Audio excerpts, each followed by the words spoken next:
Sir ఈసీకి supreme shock, TDP ముందు జాగ్రత్త, బెంగాల్లో నో ఎంట్రీ. ఈ మూడు ముఖ్యమైన విషయాలండి. ఈసీ బీహార్లో స్పెషల్ ఇంటెన్సివ్ రివిజన్ ఆ ప్రక్రియ మీద సుప్రీంకోర్టులో విచారణ జరుగుతుంది. నిన్న సుప్రీంకోర్టు తీవ్రంగా మాట్లాడింది. ఒకటి, రాజ్యాంగబద్ధంగా 324వ అధికరణం కింద ఎన్నికల సంఘం ఎన్నికలు సక్రమంగా నిర్వహించాలి, ప్రతి అర్హుడైన ఓటర్ పొందే విధంగా చూడాలని ఉంది. దానికోసం ఓటర్ జాబితాలను సవరించవచ్చు, అంతవరకు నిజమే. కాబట్టి మేమేం అడ్డం రాము. అలాగే మీరు ఆ నివేదిక ఆగస్టు 1వ తారీఖు ప్రకటిస్తారు, వాళ్ళు ప్రకటించాలి. ఇది ముసాయిదా డ్రాఫ్ట్. దాన్నే ప్రకటించకుండా ఆపండి, 66 లక్షల ఓట్లు తీసేస్తున్నారు అని ప్రతిపక్షాల తరఫున ఉన్న అడ్వకేట్లు, వీళ్ళు న్యాయవాదులు వాదించినప్పుడు సుప్రీంకోర్టు లేదు మేము అలా ఆపం, వాళ్ళను పెట్టనివ్వండి, ప్రచురించనివ్వండి అంటూ ఒక మాట అయితే అంది. అక్కడి వరకు ఓకే, రాజ్యాంగబద్ధంగా ఎన్నికల సంఘం దాన్ని చెయ్యనివ్వండి అంటూనే వాళ్ళు ప్రకటించేది డ్రాఫ్ట్ మాత్రమే కదా, ముసాయిదా మాత్రమే కదా. అవసరమైనప్పుడు మేము దాని విషయంలో జోక్యం చేసుకోవడానికి ఎప్పుడు కూడా ఆ విషయం పెట్టండి అని అడిగాడు అడ్వకేట్ ప్రతిపక్షాల తరఫున. అయితే మీరు ఆ విషయం పెట్టండి, మేము చూసిన తర్వాత నేను అంటే అది అక్కర్లేదు, ఇట్ ఈజ్ ఇంప్లాయిడ్. అది ఎప్పుడు ఉంటుంది. ముసాయిదా నివేదిక పూర్తి రూపంలో వచ్చేటప్పుడు దాంట్లో తప్పులు ఉంటే మేము తప్పకుండా ఆ ముసాయిదా వచ్చిన తర్వాత దాంట్లో ఏముంటాయో చూసి మేము చర్య అప్పుడు ప్రకటిస్తాం. అంటే ఒక విధంగా చెప్పాలంటే ఒక బంధం, ముందరిగాళ్ళకు బంధం వేసినట్టుగానే సుప్రీంకోర్టు స్పష్టంగా మీరు అది కనుక సక్రమంగా లేకపోతే మేము జోక్యం చేసుకుంటాము అని ఒక మాట చెప్పింది. రెండో ముఖ్యమైన మాట, ఇంకో 2 ముఖ్యమైన విషయాలు చెప్పింది. ఒకటి, అసలు ఎన్నికల సంఘం ఇంక్లూజివ్ అప్రోచ్, ఎక్కువ మందిని చేర్చే పద్ధతి తీసుకోవాలి కానీ ఎక్కువ మందిని తొలగించే పద్ధతి తీసుకోకూడదు, ఇది రాజ్యాంగ స్ఫూర్తికి విరుద్ధమైనటువంటి విషయం అనే మాట చెప్పారు. మూడవది, ఆధార్ కార్డు మీరే ఇచ్చిన ఓటర్ ఐడెంటిఫికేషన్ కార్డు మీరు ఎందుకు ఆమోదించట్లేదు, మేము మళ్ళీ చెప్తున్నాము, మీరు వాటిని కూడా పరిగణనలోకి దృష్టిలోకి తీసుకోండి అని మళ్ళీ చెప్పింది.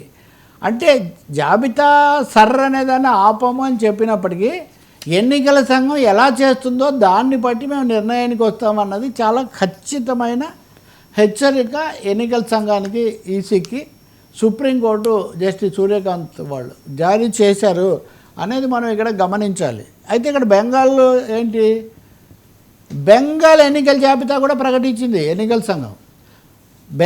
బీహార్ తర్వాత ఎన్నికలు జరగాలి. బెంగాల్లో కూడా బీజేపీకి, తృణమూల్కు లేదా అంతకుముందున్న లెఫ్ట్కు జరుగుతుంది. తృణమూల్ ఇప్పుడు మళ్ళీ వస్తాను అంటుంది. 2002 జాబితా లెక్కలోకి తీసుకుంటూ ఉంటున్నారు అక్కడ. బీహార్లో 2003, 2002లో బెంగాల్లో ఎన్నికలు జరిగినప్పుడు ఓటర్లు 4 కోట్లు, ఇప్పుడు 7 కోట్లు.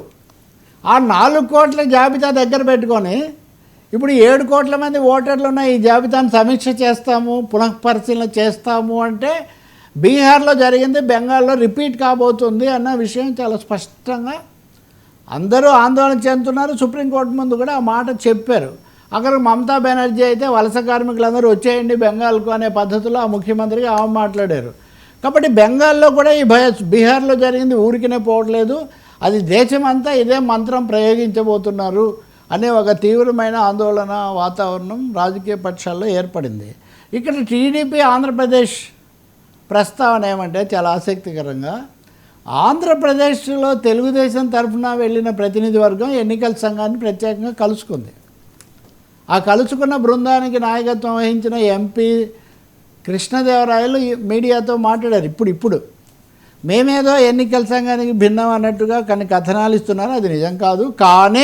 కానీ ఆంధ్రప్రదేశ్లో ఎన్నికలు జరగడానికి ఇంకా 4 ఏళ్ళ సమయం ఉంది కాబట్టి వెంటనే వచ్చి చేయండి, వెంటనే వచ్చి మీరు ఆ అనేది ఆ ఓటర్ల రివిజన్, ఆ సమీక్ష అనేది మీరు వెంటనే చేయండి, బెంగాల్ అదే మీరు వెంటనే వచ్చి చేయండి అని మేము అడుగుతున్నాము అని చెప్పారంటే ఒక విధంగా తెలుగుదేశం పార్టీ కూడా బీహార్ నుంచి బెంగాల్కు పాకుతున్నటువంటి ఈ పరిస్థితి పట్ల ఒక విధమైన ఆందోళనకు గురవుతుంది. కాబట్టి మా రాష్ట్రంలో చివరి నిమిషంలో వద్దు, మీరు వెంటనే ఇప్పుడే వచ్చి చెయ్యండి అని బల్లగుద్ది 1-2 సార్లు చెప్తున్నారు.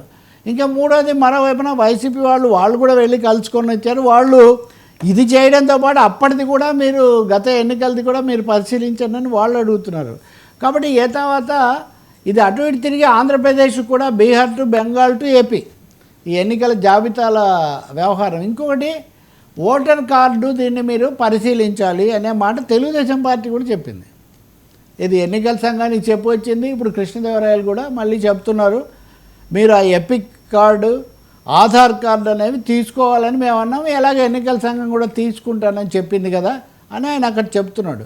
అయితే వాటిని ఫోర్జరీ లేదా వాటికి నకిలీలు తయారు చేసే అవకాశం ఉంది అని ఎన్నికల సంఘం సుప్రీంకోర్టులో చెప్పినప్పుడు న్యాయమూర్తులు దేన్నైనా నకిలీ తయారు చేయొచ్చు కదా అని వాళ్ళు అన్నారు.